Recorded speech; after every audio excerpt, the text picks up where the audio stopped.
Welcome to another video on using a calculator to calculate with fractions. Now, the last time I showed you, last video, we showed that if you click the math button, math key, you can go over and you can enter a fraction, like a numerator over a denominator. And so we do the same thing here. We can hit, if we click on, we can either hit 1 or enter, either one, and it'll give us a fraction form. So we put 5 in the numerator, down arrow key, 6 in the denominator, right arrow key takes us out of the fraction and allows us to hit the squaring button. So that will square 5 6.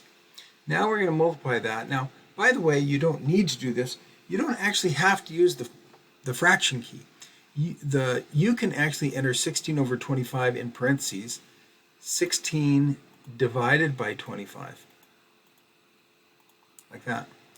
And now to hit the power key, the third power, we don't use the squaring button because this is not the second power. We have to hit this power key, which is this caret, is what it's referred to as, or hat sometimes. So you hit the caret, and then you enter 3, and that gives you to the third power.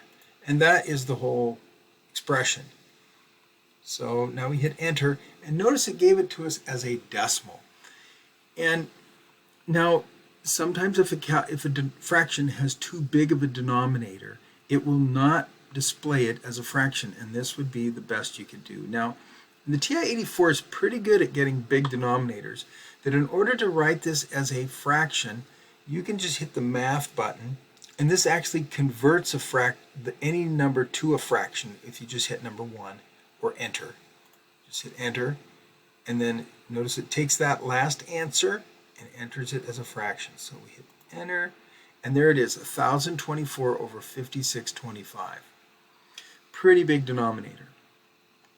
Now again, I'll just remind you that we could have put in 5 6 as a decimal too, or as a division, and raise that to the second power. And cursor over and hit times, and then again, now we could enter this as a fraction.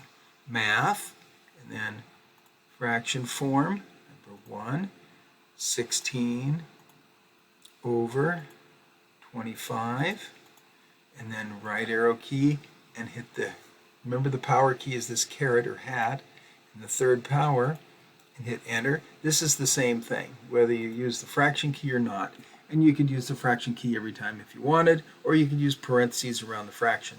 It's just that when you use parentheses around the 5 6, it will always give you a decimal. And so you're always left with going math, then enter, enter, and it'll convert it to the fraction. If the denominator is not too big. If the denominator gets really big, it won't do that. So again, this is quite simple on the TI-30. You can just hit 5, fraction key 6. Remember, you have to hit the right arrow, then square it, times the 16, fraction key 25, which is just so much easier. And then you have to right arrow key, and again, to make this a third power, you have to hit the caret and then the 3. And now we hit enter, and notice this does the same thing. Even though I used all fractions, this gave me the answer as a decimal. And of course, that's a repeating decimal, 0.1820 with a 4 with a bar over it.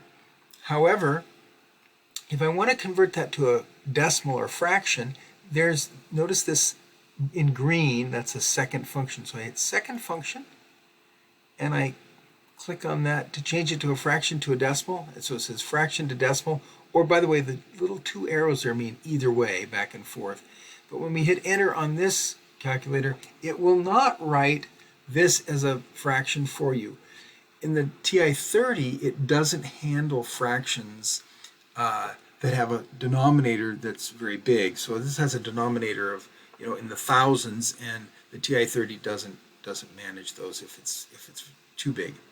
So you'd have to just live with writing that as a decimal answer, which is perfectly fine. 0.18204 with a bar over the 4 would be perfectly legitimate. Okay, I hope this video was helpful.